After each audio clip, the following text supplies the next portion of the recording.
मैं परमेश्वर का धन्यवाद देता हूँ आज के सुंदर समय के लिए जो परमेश्वर ने हमें दिया है। और जब हम परमेश्वर का वचन पढ़ते हैं और आज जो हमने पढ़ा है उसमें हम वचन को देखें कि परमेश्वर पुनः स्थापित करता है। हम मनुष्य हैं, हमसे जाने अनजाने पाप अपराध हो जाता है, लेकिन परमेश्वर फिर से हमें स्थापित करने का कोशिश करता है। उदाहरण के लिए परमेश्वर ने आदम और हव्वा को बनाया और उनसे पाप हो गया ना, आज्ञा को तोड़ दिए। जिस फल को खाने के लिए मना किए थे उसी फल को खा गए।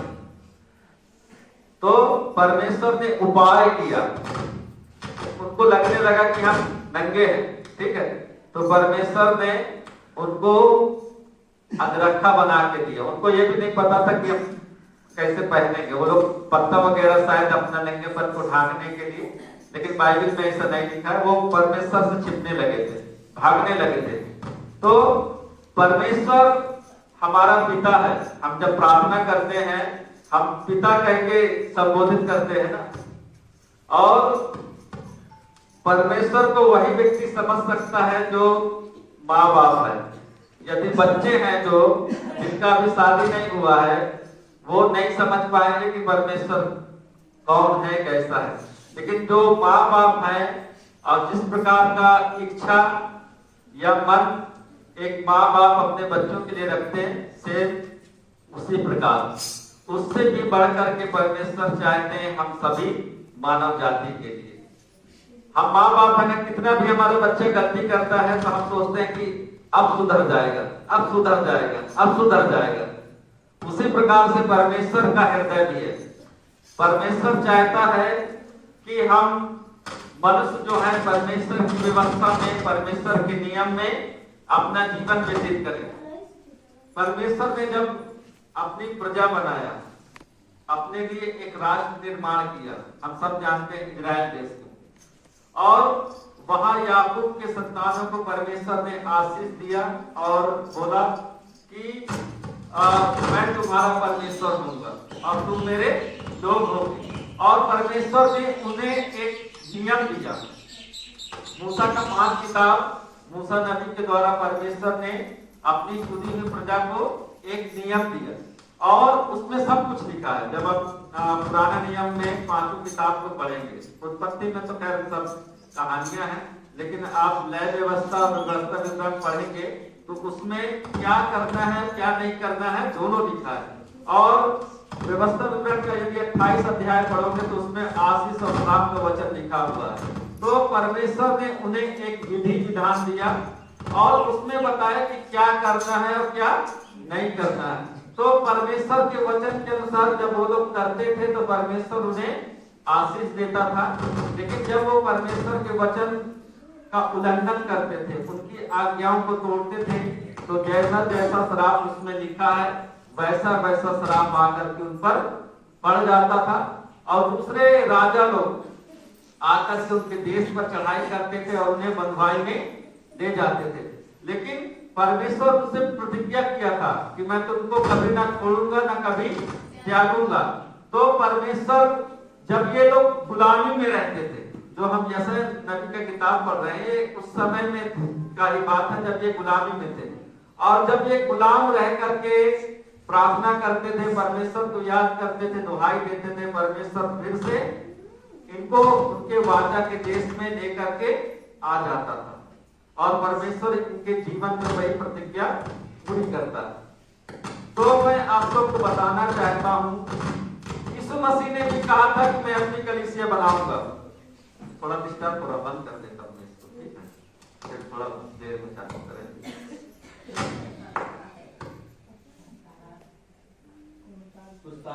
दिक्कत होगा साफ सफाई करने में। तो यीशु मसीह ने भी कहा कि मैं अपनी कलीसिया बनाऊंगा जिस पर अधोलोक के फाटक प्रबल न होंगे। पतरस को कहा था यीशु मसीह कि मैं भी तुझसे कहता हूं कि तू पतरस है और इस पत्थर पर मैं अपनी कलीसिया बनाऊंगा जिस पर अधोलोक के फाटक प्रबल न होंगे। कलीसिया या चर्च, आप लोग बता सकते हैं कलीसिया या चर्च किसको कहा जाता है? आप लोग चर्च आते हो ना, या कलीसिया जाते हो, है ना? कोई पूछ ले आपसे कि चर्च या कलीसिया किसको कहते हैं?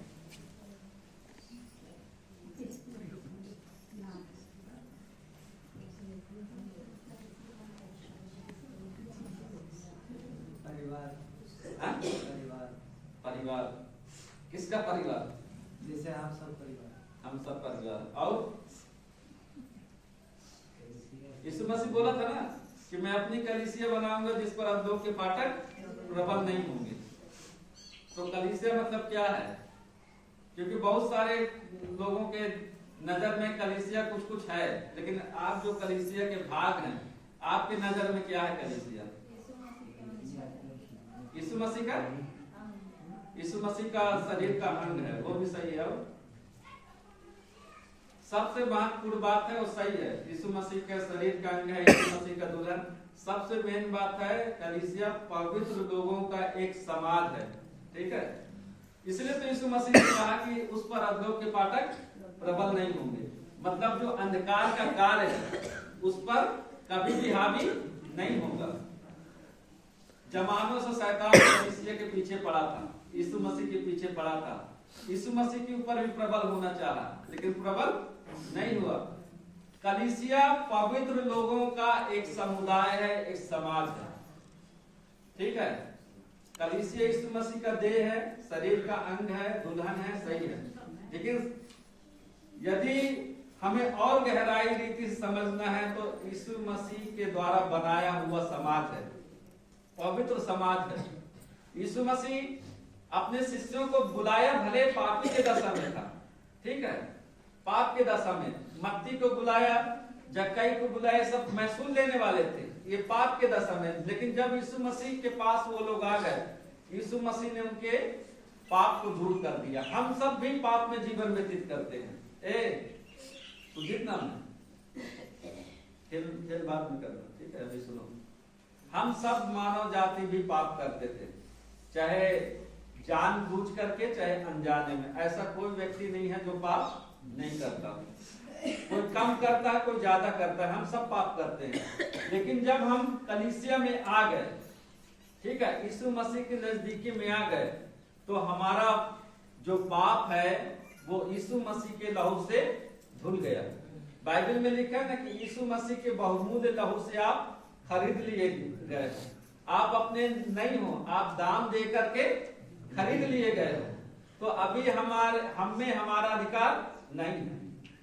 लेकिन फिर भी आप देखो, लोग कलीसिया में आते हैं, गलत जगह में भी जाते हैं, युवा के अड्डे में जाते हैं, शराब के अड्डे में जाते हैं।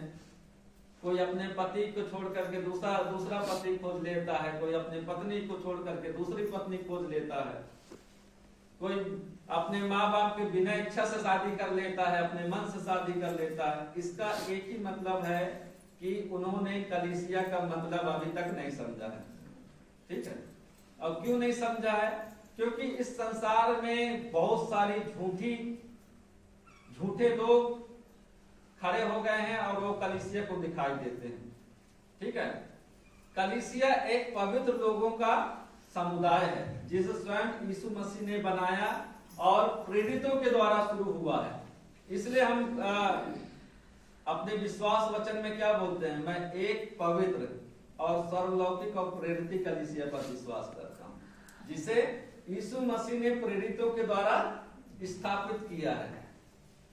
और कोई भी अपने आप से कलीसिया स्टार्ट नहीं कर सकता। यदि आप बाइबल के इतिहास को पढ़ेंगे, कलीसिया के इतिहास को पढ़ेंगे, कोई भी अपने आप को पास्टर या फादर अपने आप को नहीं बना सकता है, अपने आप को बिशप अपने से नहीं बना सकता है। कलीसिया का यदि आप इतिहास पढ़ेंगे तो यीशु मसीह ने 70 लोगों को बुलाया था। 70 लोगों में से 12 लोग मेन शिष्य थे, ठीक है? और उन 12 में से भी 3 लोग मेन थे, पतरस, याकूब और यूहन्ना। पहले 70 लोग को चुना, 70 में से 12 लोग मेन थे जिनको उन्होंने प्रेरित कहा, और उन 12 में से भी 3 मुख्य थे, पतरस, याकूब और यूहन्ना। और यीशु मसीह ने पतरस को कहा, पतरस को क्या कहा कि मैं तुझ पर अपनी कलीसिया बनाऊंगा जिस पर अधोलोक के फाटक कभी प्रबल नहीं हो। आज संसार में तमाम प्रकार की शिक्षाएं चल रही हैं और कारण क्या है, लोग न बाइबल पढ़ते हैं और न कलीसिया के इतिहास को जानते हैं। यीशु मसीह ने कलीसिया बनाया ना, उसी के लिए नियम दिया। जिस प्रकार परमेश्वर ने एक राष्ट्र को बनाया, इजराइल को बनाया ना, याकूब के 12 बेटों को एक राष्ट्र करके बनाया और उनको क्या करना है क्या नहीं करना है मूसा के द्वारा ये 5 किताब दिया, विधि विधान का किताब। उसी प्रकार यीशु मसीह ने कलीसिया बनाया और कलीसिया को क्या करना है क्या नहीं करना है वो उनके शिष्यों के द्वारा लिखा गया, पवित्र बाइबल को लिखा गया। बाइबल कलीसिया के लिए बना है, ठीक है, बाइबल के लिए कलीसिया नहीं बना है, ठीक है। आप मेरा बात समझ रहे हैं ना। ये बाइबल जो है कलीसिया के लिए बना है, पहले कलीसिया बना है, उसके बाद ये नियम दिया गया है क्या करना है क्या नहीं करना है। लेकिन बहुत सारे लोग क्या बाइबल को ही सब कुछ समझ लेते हैं। बाइबल हमें पढ़ने के लिए दिया गया है ताकि हम बाइबल को पढ़ करके यीशु मसीह के स्वरूप में और समानता में हो जाएं। ये नहीं कि हम बाइबल को पूजें या बाइबल को ही सब कुछ मान लें। तो हमें याद रखना चाहिए कि हम कलीसिया में हैं और कलीसिया पवित्र लोगों का समुदाय है, पापी लोगों का समुदाय नहीं है। जो भी कलीसिया में आता है वो पवित्र हो जाता है और शैतान हर एक के पीछे पड़ा हुआ है। हम सुसमाचार की किताब पढ़ रहे थे ना, यीशु मसीह जब बपतिस्मा लेकर के बाहर आता है शैतान पीछे पड़ जाता। कल जो 6 जनवरी था, कल थियोफनी का दिन था। थियोफनी बोला जाता है, वहां त्रिएक परमेश्वर का प्रकटीकरण होता है। यीशु मसीह जब बपतिस्मा लेकर के आया तो आकाश से आवाज आया ना कि यह मेरा प्रिय पुत्र है। और वहीं पर हम देखते हैं कि पवित्र आत्मा कबूतर की नाई या कबूतर के जैसे उस पर उतरा। वहां त्रिएकता को हम देखते हैं। वहां पुत्र परमेश्वर भी है, मतलब यीशु मसीह है। परमेश्वर का शब्द आता है कि यह मेरा प्रिय पुत्र है और पवित्र आत्मा कबूतर के जैसे उसके शरीर में आकर के उतरता है। तो कल का दिन थियोफनी का दिन है, लेकिन आप लोग गांव में थे इसलिए हम लोग नहीं बुलाए। और उसके बाद जो आज हम पढ़ रहे थे, यीशु मसीह जैसे बपतिस्मा लेकर के बाहर आया पानी से और 40 दिन तक उन्होंने उपवास रखा, ठीक है। और जब वो उपवास थे तो शैतान उनके पास आकर के बोलता है, यदि आप परमेश्वर के पुत्र हैं तो अपने आप को पत्थर को रोटी बना दें। उसमें यीशु मसीह को क्या शैतान कर रहा, उकसा रहा है। जैसे आप लोग छोटे छोटे होते हैं ना, तो कोई कोई बोलते हैं एक बाप का औलाद हो तो ये करके दिखाओ, ऐसे बोलते हैं ना। तो उसमें क्या आ जाता है, जोश आ जाता है, गुस्सा आ जाता है। नहीं करोगे तो 2 बाप के हो जाओगे या 4 बाप के हो जाओगे। मतलब ये डायलॉग है ना, हो के नहीं, वो हो के नहीं। और एक दूसरा उसी से मिलता जुलता डायलॉग है ना, असली बाप के औलाद हो तो बाप नकली थोड़ी होता है, बाप असली होता है, नकली बाप थोड़ी ना होता है। लेकिन वो सामने वाला आपको गुस्सा दिलाने के लिए, आपको क्रोध कराने के लिए ऐसे करता है। तो शैतान भी ऐसे आया यीशु मसीह के पास कि यदि आप परमेश्वर के पुत्र हैं। वो तो जान ही रहा कि परमेश्वर के पुत्र हैं, लेकिन क्या यीशु मसीह को उत्तेजना दिला रहा है कि यदि आप परमेश्वर के पुत्र हो तो ये पत्थर को बोल दो रोटी बन जाए, ठीक है। तो शैतान यीशु मसीह क्या जवाब दिया, जोश में नहीं आया यीशु मसीह। यीशु मसीह ने कहा कि मनुष्य केवल रोटी ही से नहीं परंतु परमेश्वर के वचन से जीवित रहेगा जो उनके मुख से निकलता है। और शैतान उनके पास से चला गया। फिर कुछ समय बाद आता है तो पवित्र नगर में ले गया। पवित्र नगर बाइबल में लिखा है, मतलब यरूशलेम में ले गया और वहां के मंदिर में ले गया। और वो मंदिर में ले जाकर के बोला अपने आप को, यदि, फिर वहां पर ये बोल रहा है, यदि आप अच्छे से बाइबल पढ़ेंगे तो वहां पर फिर ऐसे बोल रहा है कि यदि आप परमेश्वर के पुत्र हैं। मतलब शैतान उस सेंटेंस को छोड़ नहीं रहा है कि यदि आप परमेश्वर के पुत्र हैं तो अपने आप को नीचे गिरा दीजिए। आपके विषय में लिखा है स्वर्गदूत आपको हाथों हाथ उठा लेंगे, ऐसा ना हो कि आपके पैर में ठेस लगे। तो यीशु मसीह ने कहा कि लिखा है कि तू अपने प्रभु परमेश्वर की परीक्षा ना देना। फिर कुछ समय के बाद शैतान यीशु मसीह के पास आता, उन्हीं 40 दिन के अंदर में, और यीशु मसीह को एक बहुत ऊंचे पर्वत पर ले जाता जहां से कई शहर दिखता होगा, ठीक है। और यीशु मसीह को सारा वैभव दिखाता है, शहर का शान शौकत दिखाता है और बोलता है कि यदि आप मुझे गिर करके दंडवत करें, प्रणाम करें, मेरे सामने झुके, तो ये सारा वैभव जो मुझे दिया गया है मैं आपको दे दूंगा। तो यीशु मसीह उसी समय शैतान को डांट करके भगा देते हैं। तो शैतान कलीसिया के पीछे पड़ा है, कलीसिया के विश्वासियों के पीछे पड़ा है। हम जो भी काम करते हैं हमारे पीछे शैतान लगा रहता है कि कब हमें पाप में गिरा दे। हमें बहुत ही सतर्क, चौकन्ना और चौकस रहने की जरूरत है। आज कलीसिया को लगता है कि हम कलीसिया में हैं, लेकिन बहुत सारे लोग, परसेंटेज यदि आप गिनोगे ना तो बहुत कम ही लोग स्वर्ग में जाएंगे। जिस प्रकार का लोग हैं, तो हमें अपने आप को जांचने की जरूरत है। हम समस्या ना बने, हम किसी के लिए समस्या ना बने, हमें समाधान बनने की जरूरत है कि हम कैसे समस्या का समाधान बने। जो लोग कलीसिया में, पहली सदी की कलीसिया क्या थी? बाइबल यदि आप अच्छे से पढ़ोगे, प्रेरित काम का किताब, तो उसमें लिखा है कि वो अपनी संपत्ति को अपना नहीं कहते थे, अपनी संपत्ति साझे में कहते थे। और जो बेचते थे, जमीन जो बेचते थे, उसका पैसा लाके प्रेरित को पैर में लाके रख देते थे, प्रेरितों के पैर में लाके रख देते। प्रेरित लोग क्या करते थे? उस पैसे को अपने घर में यूज करते थे? नहीं करते थे।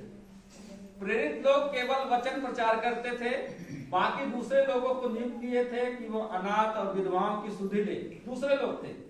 लेकिन आज क्या है?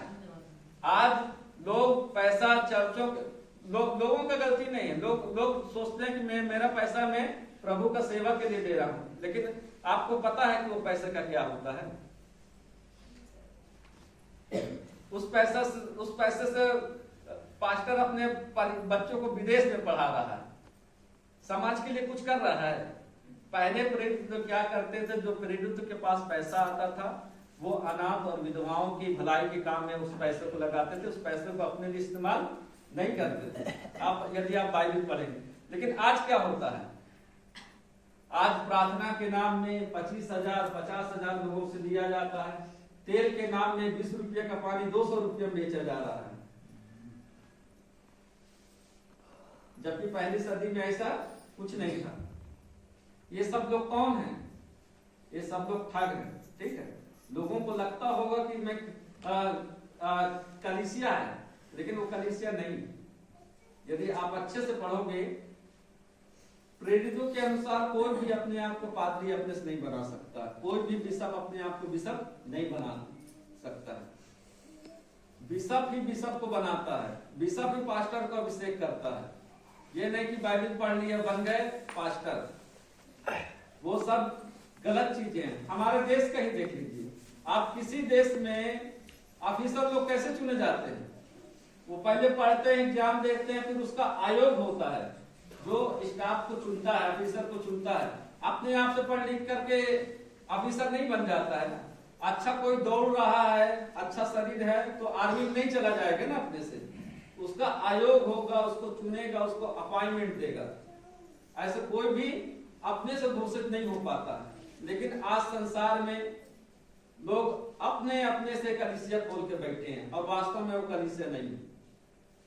इसलिए हम हर सप्ताह में अपने विश्वास को अंगीकार करते हैं कि मैं एक पवित्र और प्रेरित कलीसिया पर विश्वास करता हूं। प्रेरित कलीसिया मतलब यीशु मसीह के शिष्यों के द्वारा स्थापित हुआ उस कलीसिया को हम विश्वास करते हैं, उसी कलीसिया को हम मानते हैं। तो हमें समझना होगा कि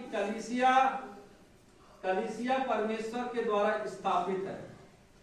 ये कोई गलत काम करने वाला और गलत काम में लिप्त होने वाला चीज नहीं। ये कोई हॉस्पिटल नहीं है जहां आकर के लोग ठीक हो जाते हैं। कई जगह होता है ना, लोग चंगाई प्राप्त की, उसके जगह में पैसा दे दिए, तो क्या हो, उसका कीमत चुका दिया है। जबकि हम मानते हैं कि यीशु मसीह हमारे पापों के लिए, हमारी बीमारी के लिए उन्होंने अपने प्राण को दिया, हमारे लिए कोड़े खा लिए। लेकिन आज लोग एक सही कलीसिया का मतलब बहुत कम जानते हैं। लोगों को ये लगता है कि नाच गाना बजाना यही कलीसिया।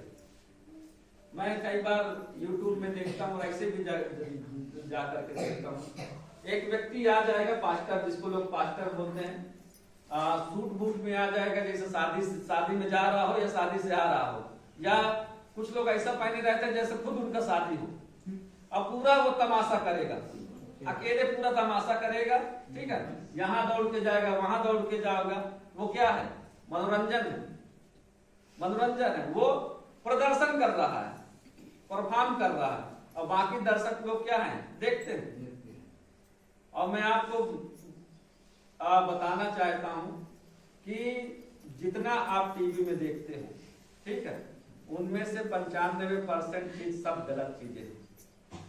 एक्टरों को पैसा दिया जाता है, मैं खुद मैं अपनी पत्नी को दिखा रहा था 2-3 दिन पहले, पूछी, सब लोग पहले से। मैं एक वीडियो देख रहा था, ठीक है, एक बहुत फेमस पास्टर है, बहुत भीड़ है उसके पीछे, 4 एड्स पीड़ित, ठीक है, एड्स का अभी तक कोई दवा नहीं बना है। एड्स का दवा यही है कि उससे बचे रहो, वही दवा है, कोई दवा बना नहीं है, ठीक है।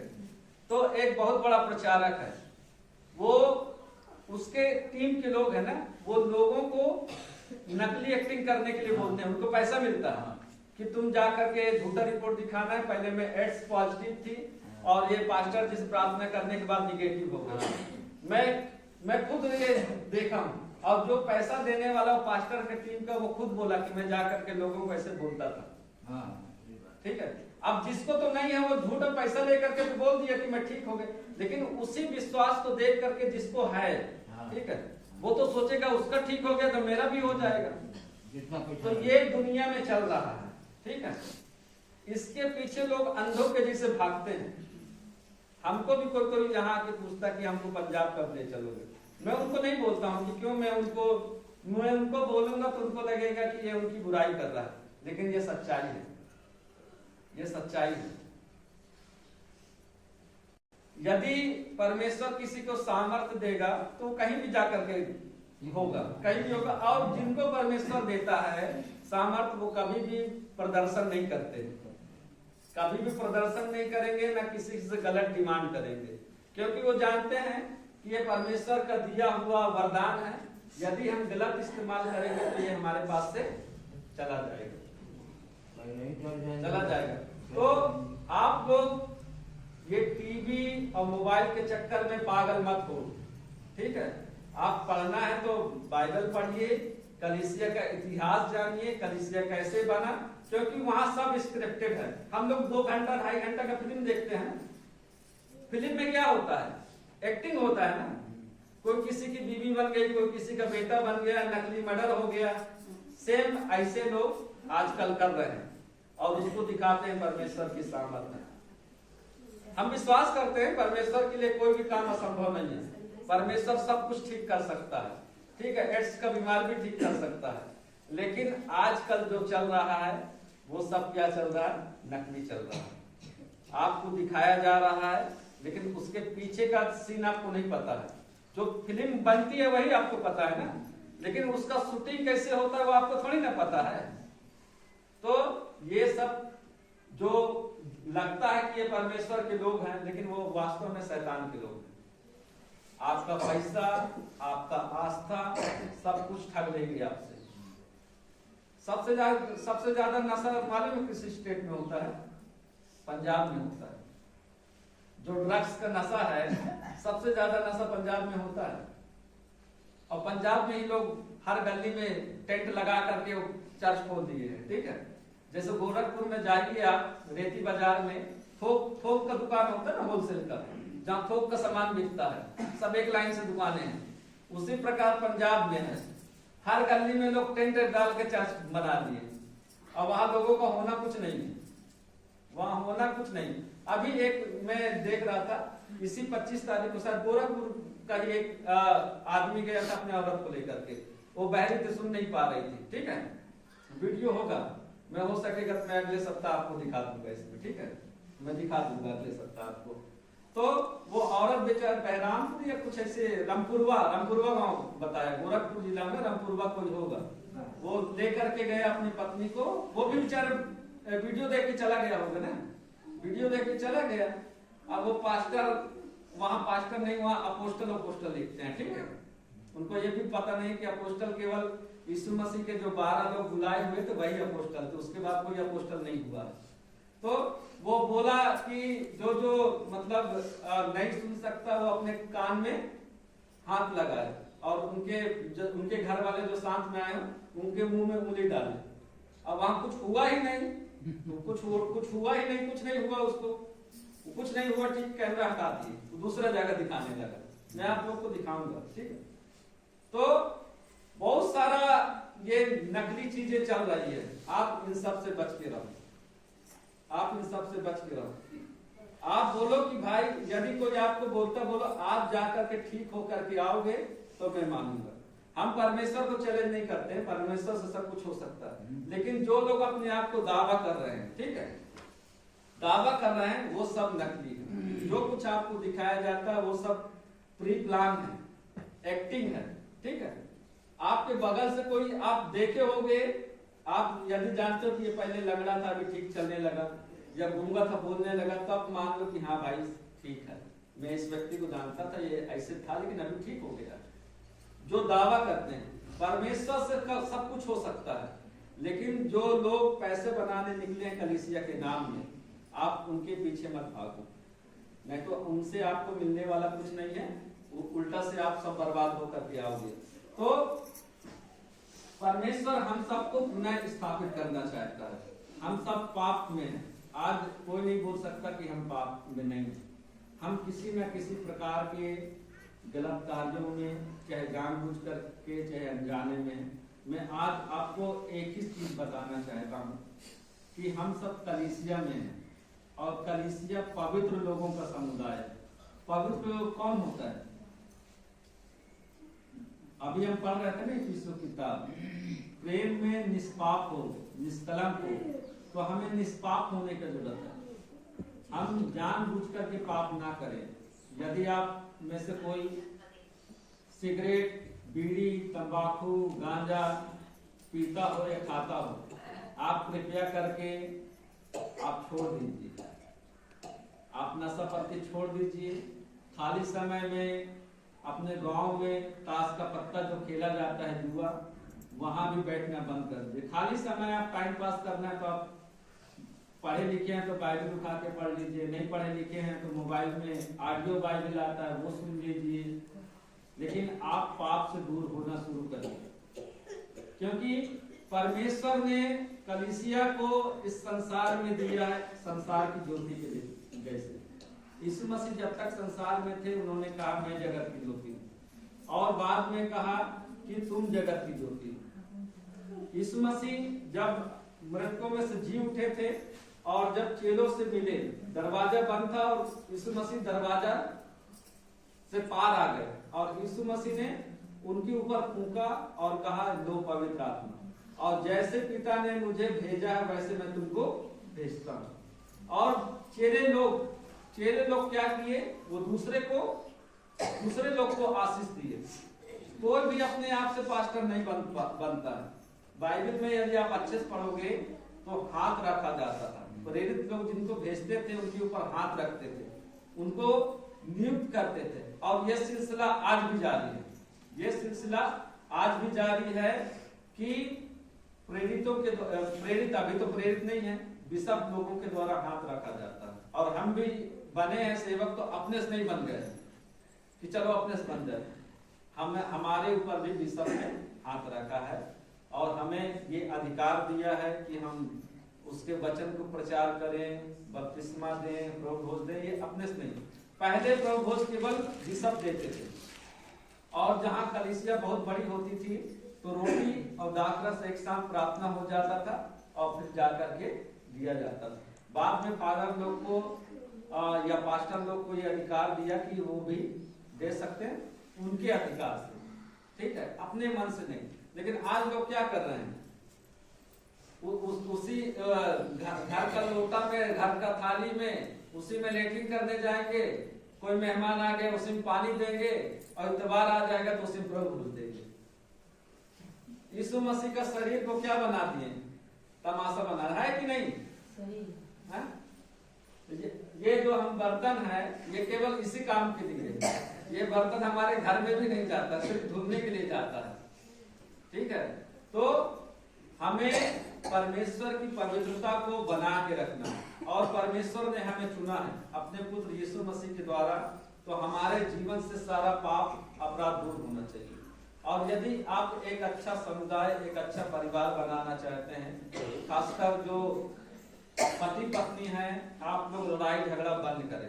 ठीक है, जो भी पति पत्नी हैं लड़ाई झगड़ा बंद करें, थोड़ा एक दूसरे का सह लो। ठीक है, पत्नी गुस्सा होती है तो पति थोड़ा शांत हो जाना चाहिए, और पति गुस्सा है तो पत्नी को थोड़ा शांत हो जाना चाहिए, क्योंकि शैतान यही चाहता है। शैतान क्या करना, उकसाता है ना। अभी हम लोग बाइबल पढ़ रहे थे ना, शैतान उकसाता है ना, तो ऐसे शैतान कभी पत्नी के मन में, कभी पति के मन में जाकर के क्या करता, उकसाता है। और जब दोनों क्या बोलते हैं, दोनों जब गुस्सा करेंगे तो क्या होगा, लड़ाई होगा।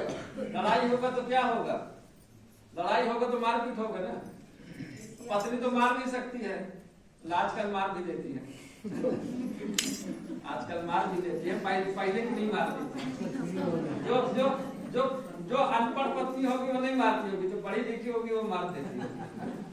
अरे तब पर कुछ स्वाद जब तक तेरे को नहीं स्वाद तो पति पत्नी में लड़ाई होता है, ज्यादा केस में पति मारता है। ठीक है, बहुत कम केस होगा जिसमें पत्नी मारती होगी। ठीक है, ज्यादा केस में पत्नी तब मारती होगी जब उसको लगता होगा मैं अपने आप को बचाव करूं, अपने शरीर को बचाव करूं, मैं नहीं मारूंगी तो वो मेरे को मार देगा, है ना।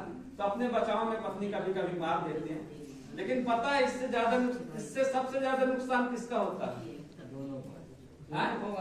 दोनों का कुछ नहीं होता है, दोनों का कुछ नहीं होता है। पति पत्नी की लड़ाई में न पत्नी का नुकसान है न पति का नुकसान है, जो आपके बच्चे हैं उसका नुकसान है, और उसके साथ में आपका नुकसान है। कैसे? क्योंकि यही बच्चा तो बड़ा होगा ना, और आप जो माँ और बाप को बुढ़ाओगे ना, जब माँ बाप लड़ाई करेंगे, बच्चे का स्कूल का फीस नहीं भरेगा, बच्चे को समय से खाना नहीं मिलेगा, स्कूल जाके पढ़ेगा क्या वो? और जब माँ बाप का लड़ाई है तो बच्चा गलत संगति में बहुत ज्यादा चला जाएगा। जिनके माँ बाप के बीच में लड़ाई है उनका बेटा और बेटी बहुत जल्दी गलत संगति में जाते हैं, क्योंकि जानते हैं कि हम अच्छा जगह में तो जा नहीं पाएंगे। भाई जिसके माँ बाप आपस में लड़ते हैं वो बच्चा कैसे अच्छा संगति में जाएगा? तो माँ बाप का लड़ाई में बच्चों का भविष्य खराब होगा, आपका बुढ़ापा खराब होगा। अभी जवानी में तो ठीक है, लेकिन जब बुढ़ापा होगा, बच्चा पढ़ा लिखा नहीं रहेगा तो क्या करेगा? जो उसने देखा आपको लड़ते हुए, जैसे माँ गाली दी है पति को, यह बेटा अपने बाप को गाली देगा। बाप जैसे गाली दिया पत्नी को, ये बेटा अपने माँ को गाली देगा, क्योंकि ये सुना है ना सब कि पिताजी माँ को ये बोला है और माँ ने पिताजी को ये बोला, वही शब्द वो रिपीट करेगा। तो इसीलिए यदि आप कलीसिया में हैं तो आपको मानना चाहिए कि मैं यीशु मसीह के शरीर का अंग हूँ, जैसा शकुंतला बहन ने बताया। आपको मानना है कि मैं यीशु मसीह के शरीर का अंग हूँ, मैं यीशु मसीह की दुल्हन हूँ, मैं कलीसिया पवित्र समाज का एक हिस्सा हूँ, तो मैं भी पवित्र हूँ। मैं गाली दे करके या अपने पति या अपने पत्नी को अपशब्द कह के मैं दूषित ना हूँ। आप थोड़ा सह लो, ठीक है? आप जल्दी से एकदम गुस्सा मत हो जाओ, आप थोड़ा सह लो, तुरंत रिएक्शन मत दे दो, आप थोड़ा सह लो। और हम एक कलीसिया, एक अच्छा कलीसिया एक पवित्र कलीसिया तब तक नहीं बना सकते हैं जब तक हम एक अच्छा पवित्र परिवार न बना पाए, क्योंकि ये परिवार मिलकर के तो कलीसिया बनती है। कलीसिया कहीं आसमान से नहीं आती है, परिवार बन करके ही कलीसिया बनती है। तो हम अपने परिवारों को एक अच्छा पवित्र परिवार, एक प्रेमी परिवार बनाने का कोशिश करें। यदि हम एक अच्छा परिवार नहीं बना सकते हैं, हम कभी भी एक अच्छा कलीसिया के न भाग बन पाएंगे न कभी बना पाएंगे। और आप माँ बाप जो भी है, ठीक है, वो कम से कम पति पत्नी एक दूसरे से प्रेम करे, तभी आपका बच्चा सही बनेगा। आप नहीं तो कितना भी अच्छा स्कूल में पढ़ा दीजिए, कितना भी ट्यूशन करा दीजिए, कितना भी अच्छा सब कॉपी किताब ला कर के दे दीजिए, सारा सुख सुविधाएं दे दीजिए, आपका बच्चा कभी भी ग्रोथ नहीं करेगा। क्यों? क्योंकि एक अच्छा माहौल भी चाहिए उसको, एक अच्छा मन चाहिए उसको, ठीक है। सब कुछ अच्छा अच्छा तो दे दिए, लेकिन वो दिन रात लड़ाई करते सुन रहा है अपने माँ बाप का, कहाँ से उसका दिमाग डेवलप होगा? नहीं होगा डेवलप। उसका मन ही नहीं लगेगा कुछ खाने पीने के लिए या पढ़ने के लिए, उसका मन ही नहीं लगेगा। और यदि आपके घर में कुछ नहीं है, माँ बाप के बीच जो प्रेम है, आप सूखा रोटी भी अपने बच्चे को देगा, उसका शरीर में लगेगा। आप सरकारी स्कूल में भी पढ़ने के लिए भेज रहे हो, उसका मन अच्छा है ना पढ़ने का, क्योंकि माँ बाप आपस में प्रेम करते हो, बच्चा ऑटोमेटिक सीखेगा, मन लगाएगा। तो ये आपके हाथ में है, ठीक है। ऐसा नहीं है कि यह असंभव है, ये आपके हाथ में है। पति पत्नी से प्रेम करे और पत्नी जो है पति से प्रेम करे। एक अच्छा परिवार का आप निर्माण करो, एक पवित्र परिवार का, प्रेमी परिवार का निर्माण करो, तब जाकर के हम एक पवित्र कलीसिया के भाग बन सकते हैं। और झूठे शिक्षकों से आप सावधान रहिए। और याद रखिए, यीशु मसीह जिस प्रकार शैतान का सामना किया है, हमें भी शैतान का सामना करना है। कई लोग का सवाल रहता है कि मैं प्रभु में इतना हूं, फिर मुझे क्यों ऐसा? आप लोग अभी बाइबल हम लोग पढ़ रहे थे ना, मत्ती का सुसमाचार, उसमें यीशु मसीह बपतिस्मा लेकर के जैसे पानी से बाहर आया, 40 दिन का उपवास रखा, शैतान उसका पीछे लग गया। जान रहा था कि अब यीशु मसीह उपवास रख रहा, मतलब परमेश्वर से शक्ति प्राप्त होगा और ये मेरे साम्राज्य को समाप्त कर देगा, इससे पहले मैं इसको समाप्त कर दूं। तो आप याद रखिए, जब आप एक विश्वासी हैं, शैतान 24 घंटा आपके पीछे में, कहीं वो किसी रूप में आएगा, कहीं किसी रूप में आएगा। हवा के पास शैतान किसके रूप में आया था? सांप के रूप में आया, सांप के मुंह में घुस के आया था। सांप शैतान नहीं था, ठीक है। हो सकता है वो सांप से हवा बात करती रही हो उन दिनों में, लेकिन शैतान जो है उसके द्वारा आ गया। इसी प्रकार शैतान हमारे परिवारों के सदस्यों के जीवन से होकर के आता है, आपके दोस्तों के जीवन से होकर आता है, आपके दुश्मनों के जीवन से होकर के आता है। कोई मित्र आ जाएगा, चलो आज काम में नहीं गया, चलो चलते हैं शराब पिएंगे, चलो काम में नहीं गए हो, चलो जुआ खेलते हैं। आप तुरंत उसको मना करो, आप तुरंत उसको मना करो। घर में औरतें हैं, काम धाम नहीं है तो चले बतियाने, चार औरत मिलकर के बुराई करने। तो ये सब चीजें आप बंद करें, क्योंकि ये आपका बेटा और बेटी देख रहे हैं।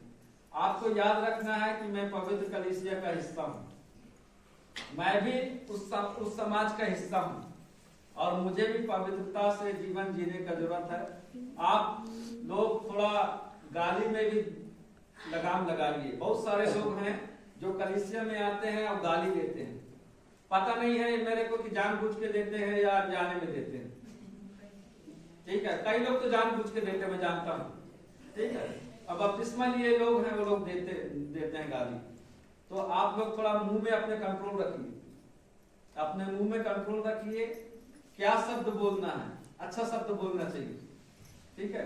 अच्छा शब्द का इस्तेमाल करो। आपका शब्द ही लोगों के लिए जहर और लोगों के लिए अमृत बनता है, ठीक है। तो आप अपने शब्दों का सही इस्तेमाल करिए। हो सके तो कम बोलिए और जहां जरूरत है उतना ही बोलिए, नहीं तो आप अपने जीवन के साथ साथ में दूसरे जीवन को भी बर्बाद करेंगे। तो मेरा आज का वचन समझाने का यही मतलब था कि अपने आप को निर्दोष और निष्कलंक रखिए। आप याद रखिए कि आप एक पवित्र समाज का हिस्सा है। कलीसिया मतलब पवित्र समुदाय, पवित्र लोग।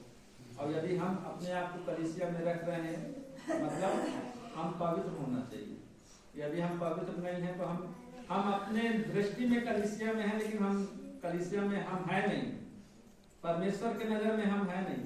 ये दीवार देख रहे हैं ना, जब जोड़ाई होती है, ठीक है, तो जो ईंट मंगाया जाता है उसमें कोई कोई ईंट ज्यादा पक जाता है ना, ज्यादा पक जाता है तो टेढ़ा हो जाता है, तो मिस्त्री रखता है उसको दीवार में नहीं जोड़ता है, उसको किनारे हटा देता है, वो कहीं पीट पाट के दूसरा काम में आएगा, लेकिन वो दीवार में नहीं लगता है। इसलिए आप लोग भी एक अच्छा, जैसे दीवार में अच्छा ईंट को लगाया जाता है तब जाके घर बनता है, उसी प्रकार आप एक अच्छा विश्वासी बनिए।